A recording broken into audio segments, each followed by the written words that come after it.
आज सोसाइटी बन ही चुकी है इस तरीके से कि न्यूरो डाइवर्जेंस को डिजाइन नहीं बल्कि डिफेक्ट की तरह देखा जाता है। जो दिमाग एक सिस्टम में फिट ना होता है, जो सोसाइटी का करंट सिस्टम है, उन्हें स्टूपिड कह दिया जाता है। इसीलिए कई जीनियसेस जो हाई न्यूरो डाइवर्जेंस दिखाते हैं, उन्हें बचपन में या तो स्टूपिड कह दिया गया या वियर्ड।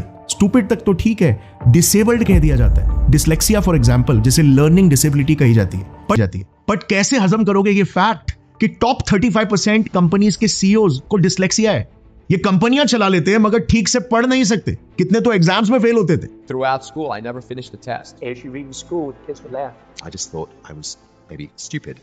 अच्छा, ऑटिज्म को भी अक्सर डिसेबिलिटी कहा जाता है क्योंकि कुछ ऑटिस्टिक लोगों को नॉर्मल लाइफ जीने के लिए सपोर्ट लगता है, मगर ऑटिज्म भी फंडामेंटली हेल्दी न्यूरो डाइवर्जेंस की वजह से ही क्रिएटेड एक स्पेक्ट्रम है। इस स्पेक्ट्रम के कई ब्रेन्स हेल्दी न्यूरो डाइवर्जेंस दिखाते हैं, हेल्दी वेरिएशंस दिखाते हैं, मगर कुछ केसेस में जेनेटिक रिस्क ज्यादा होता है। हेल्दी ऑटिज्म परफेक्टली एडेप्टिव है। इनफैक्ट इसे हाई फंक्शनिंग ऑटिज्म भी कहते हैं। Elon Musk, Bill Gates, mark Zuckerberg type के लोग, बस सिर्फ एनवायरमेंट उनके वायरिंग के खिलाफ नहीं होना चाहिए। सेम विद एडीएचडी, इन्हें भी बस सही एनवायरमेंट चाहिए और हम इन सभी को न्यूरोटिपिकल्स की रेस में दौड़ा रहे। आइंस्टाइन का वो कोट याद है ना, इफ यू जज a fish by its ability to climb a tree, it will live its entire life thinking it to be stupid. मगर एक इंपॉर्टेंट सवाल, क्यों प्रकृति ने सारे ही ट्रेड्स हमारे दिमाग में एक साथ नहीं भर दिए?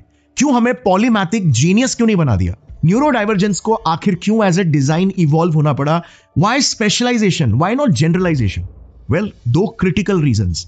सबसे पहला, एनर्जी कंजर्वेशन लॉ। दिमाग शरीर का सिर्फ 2% मास होने के बाद भी 20% एनर्जी यूज करता है, और इसीलिए दिमाग एक ही खूबी में मास्टरी हासिल कर सकता था, सब में नहीं। एक हार्डवेयर लिमिटेशन। ट्रेड ऑफ्स बहुत ही कॉमन प्रिंसिपल है एवोल्यूशन में। आपने सुना ही होगा यूज इट और लूज इट वाला लॉजिक, क्योंकि एनर्जी लिमिटेड है। Number 2, the evolution law. Survive करने के लिए इंसान को वैरायटी चाहिए थी। एवोल्यूशन का दूसरा नाम ही वेरिएशन होता है। एक कबीला जिसमें हर कोई एक्सप्लोरर हो, भटक कर मर जाएगा, या फिर सिर्फ स्टेबलाइजर हो, सर्दियों में जम जाएगा। सिर्फ सोशल हो, परभक्षी खा जाएंगे। सिर्फ टेक्निकल हो तो एकजुट होकर काम नहीं कर पाएंगे। न्यूरो डाइवर्जेंस से इंसानों में कोऑपरेशन पॉसिबल हो पाया। आज बिजनेस पार्टनरशिप्स में भी इसीलिए आप यही कोऑपरेशन वाला डिजाइन देखोगे, टेक्निकल और मार्केटिंग को फाउंडर की पार्टनरशिप का, जैसे Steve Jobs plus Steve Wozniak, Bill Gates plus Steve Ballmer etcetera. Neurodivergence एक कोऑपरेशन का डिजाइन है और इसीलिए ब्रेन्स में अलग अलग स्पेशलाइजेशंस विकसित होना जरूरी था। सो अब आता है यहां पर सबसे मेन सवाल, आप कौन हो?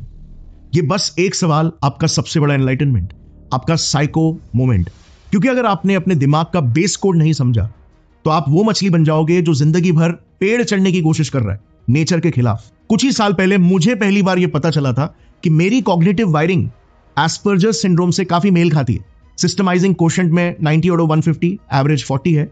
ऑटिज्म स्पेक्ट्रम टेस्ट में 32, जो कि बॉर्डर लाइन पर है, न्यूरोटिपिकल्स का 18 होता है। और सडनली मुझे अपनी पूरी लाइफ समझ में आ गई। एक कॉमर्स स्टूडेंट साइंस के क्रेजी वीडियोस क्यों बना रहा है, साइंस को अपनी लाइफ में ऑब्सेसिवली क्यों यूज करता है। जिंदगी भर मैं चीजों की गहराइयों में घुसता रहा। लॉजिक मेरे लिए ऑक्सीजन था, साइंटिफिक सोच मेरा ऑपरेटिंग सिस्टम। मेरा नसीब था कि मैंने अपने वायरिंग के हिसाब से सही करियर चुन लिया और इसीलिए मुझे डिसेंट लेवल का सक्सेस मिल पाया। मुझे ये समझने में सालों लग गए कि मैं गलत नहीं हूं, गलत जगह था। मेरे काम में एस्पर्गर्स आज डिसऑर्डर नहीं बल्कि एडवांटेज है, क्योंकि मैं रियलिटी के उन डीप लेयर्स को आपके लिए इजीली डिकोड कर सकता हूं। मगर मैं स्कूल्स में मेमोराइजेशन बेस्ड एग्जाम्स में बुरा था, बट मेरे जो सोशल स्किल्स है, मेरी स्टोरी टेलिंग एबिलिटी, बोलने का तरीका, लोगों में इमोशंस क्रिएट करने का तरीका, ये सब मेरे में नेचुरली नहीं था। मैंने ये डेवलप किया over a period of time, psycho mindset की वजह से। बट अब मुझे बताओ, विटालिक ब्यूटेरिन जैसे पर्सनालिटीज कहां पर फॉल करते हैं? Obviously heavily on the technical side. बंदे ने 19 साल की उम्र में second largest crypto network create कर लिया यार। इतना इंटेंस टेक्निकल दिमाग कॉग्निटिव ट्रेड ऑफ की वजह से सोशल स्पेक्ट्रम में कॉम्प्रोमाइज हो ही जाएगा, अंटिल एक स्पेशल तरीके से कॉम्पेंसेट ना किया जाए। इलॉन मस्क ने भी खुद एक्सेप्ट किया है कि उन्हें भी एस्पर्जर सिंड्रोम है, जिस कंडीशन में बंदा हेवीली टेक्निकल फोकस्ड होता है और सोशल स्किल्स कॉम्प्रोमाइज हो जाते हैं बचपन से। I'm actually making history tonight as the first person with Asperger's to host SNL. Bill Gates की भी डॉटर ने कंफर्म किया कि उन्हें भी एस्पर्जर्स है और इसीलिए घंटों तक नहीं बल्कि दिनों तक टेक्निकल काम कर सकते हैं। My dad's like pretty socially awkward, like he's, has Asperger's. अच्छा, रामानुजन को भी मैथ्स के पैटर्न्स दुनिया में इंट्यूटिवली दिखते थे, मगर लाइफ में वो अकेले थे। अकेलेपन की बात करें तो न्यूटन और टेस्ला ना आए, ये दोनों भी पैटर्न ऑब्सेस्ड थे। मगर दूसरी तरफ शाहरुख खान का ये क्लिप देखना। People like you should not identify with and advertise. Children see you and start drinking it themselves. I would appeal to any authority like that. Ban it. You are not stopping it because it gives you a revenue. Don't stop fighting. जो बोला, क्या बोला, दिल जीत लिया, मगर क्या वाकई में लॉजिकल था? फैक्ट ये है कि आपको स्टार जनता ने बनाया, गवर्नमेंट ने नहीं। तंबाकू के एड से कैंसर भी जनता को ही होगा जिन्होंने आपको स्टार बनाया। क्या एक रिस्पॉन्सिबल एक्टर चाहेगा लाखों को कैंसर हो?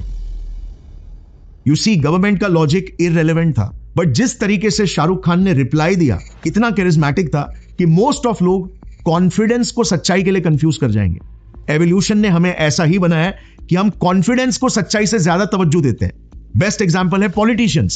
सारे पॉलिटिशियंस सोशली इंटेलिजेंट होते हैं, तभी तो जनता को गोल गोल घुमाकर चुनकर आ जाते हैं। पैराडॉक्स ये है कि सोशली इंटेलिजेंट लोग अपनी कैपेसिटी से कहीं ज्यादा इंटेलिजेंट लग सकते हैं और टेक्निकल पैटर्न हंटर्स अपने कैपेसिटी से कहीं ज्यादा बेवकूफ लग सकते हैं। ऐसा उल्टा है कुछ माजरा। अब दूसरे स्पेक्ट्रम की अगर बात करें तो वो है explorers versus stabilizer brain. Explorer brains के एक्सट्रीम पर है Neil Armstrong, Ernest Shackleton, Columbus, Darwin जैसे लोग जो डिस्कवरी के किक के लिए अपनी जान जोखिम में भी डाल सकते थे। रिस्क लेना इनके लिए कॉमन सेंस है क्योंकि इनका दिमाग सेफ सुनते ही बोर हो जाता है। ADHD इसी स्पेक्ट्रम के एक्सट्रीम में आता है। सारे एडवेंचर स्पोर्ट्स एथलीट्स भी यहीं पर आते हैं और हैवी रिस्क टेकिंग एंटरप्रेन्योर्स भी। और इसके ऑपोजिट स्पेक्ट्रम में आ जाते हैं सारे सरकारी कर्मचारी जिनके लिए स्टेबिलिटी सबसे पहले। ये स्टेबल ऑपरेटर्स, डिसिप्लिन्ड एथलीट्स और कंसिस्टेंट रूटीनाइजर्स की जगह है। एक्सप्लोरर्स दुनिया बदलते हैं तो स्टेबलाइजर्स दुनिया चलाते हैं। सो अब सवाल यहां पर आता है कि आप कौन हो, टेक्निकल ब्रेन या सोशल ब्रेन, एक्सप्लोरर या स्टेबलाइजर, या एक रेयर हाइब्रिड जो इतिहास बना सकता है। कुछ ही पलों में मैं आपको एक टूल दूंगा जो आपकी बेस वायरिंग को डिकोड करेगा। बस 2 सिंपल स्टेप्स और एक बड़ी अवेकनिंग। लेकिन उससे पहले एक वार्निंग दे दूं। अगर आपको लगता है कि आपकी बुद्धि, आपका इंटेलिजेंस आपको लाइफ में आगे बढ़ाता है तो आप बिल्कुल गलत हो, डेंजरसली गलत। बचपन से ये नैरेटिव हमारे दिमाग में डाला गया कि इंटेलिजेंस यानी कामयाबी, इंटेलिजेंस यानी पैसा, फेम और हैप्पीनेस। पर साइको नजरिया एक अलग ही सच्चाई बताता है। आपके इंटेलिजेंस के ऊपर अपस्ट्रीम लेवल पर है कंट्रोल बटन जो ये डिसाइड करता है कि आप अपनी बुद्धि की वजह से दुनिया जीतोगे या फिर बर्बाद करोगे। आपको लगता है आप अपने थॉट्स और एक्शंस को डिसाइड करते हो, पर डिसाइड कोई और कर रहा होता है। और ये इनविजिबल कंट्रोल बटन अच्छों का ब्लाइंड स्पॉट है। और इसीलिए तो स्टीव जॉब्स की एक गलती कैंसर ने उन्हें जकड़ लिया, नासा चीफ की एक गलती वो राख हो गए। इंटेलिजेंस बस सिर्फ एक मैग्नीफायर है, असली कंट्रोलर कोई और है। इस सीरीज के अगले वीडियो में मैं आपके साथ एक ऐसा कॉन्सेप्ट शेयर करूंगा जो एक्सट्रीमली कम लोग जानते हैं, पर यह अकेला कॉन्सेप्ट आपकी पूरी जिंदगी बदल सकता है। चाहे आपका गोल हो सक्सेस, हैप्पीनेस, पैसा, फेम या पीस, सब कुछ बस इस एक बटन पर डिपेंड करता है। सो चैनल का नोटिफिकेशन बेल ऑन कर लो और साइको अवेकनिंग का इंतजार करो। और अब फाइनली आपके ब्रेन का कॉग्निटिव टाइप डिकोड करते हैं।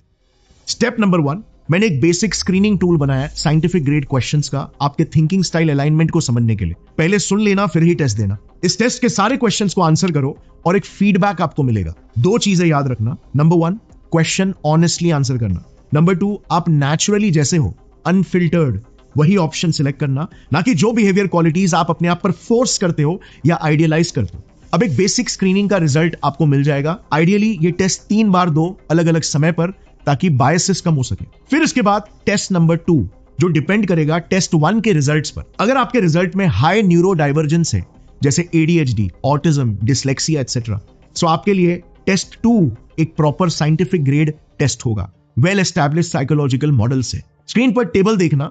आपका टेस्ट 1 में जो भी रिजल्ट आया होगा उसे और ज्यादा एक्यूरेटली स्क्रीन करने के लिए, नक्की करने के लिए मैंने सूटेबल टेस्ट लिख दिए हैं। इन सारे टेस्ट का लिंक डिस्क्रिप्शन में आपको मिल जाएगा।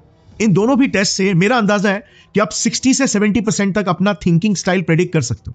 बट अगर आपको हाई न्यूरो डाइवर्जेंस आता है दोनों टेस्ट में और आपको 100% कंफर्म करना है कि आपको क्या कंडीशन है, तो आप फिजिकली एक प्रॉपर क्लिनिकल असेसमेंट भी करवा सकते हो। सो इन 2 सिंपल स्टेप्स में आप अपने इंटेलिजेंस टाइप को समझ जाओगे और अपने लाइफ के डिसीजंस को 10x बेहतर ले पाओगे।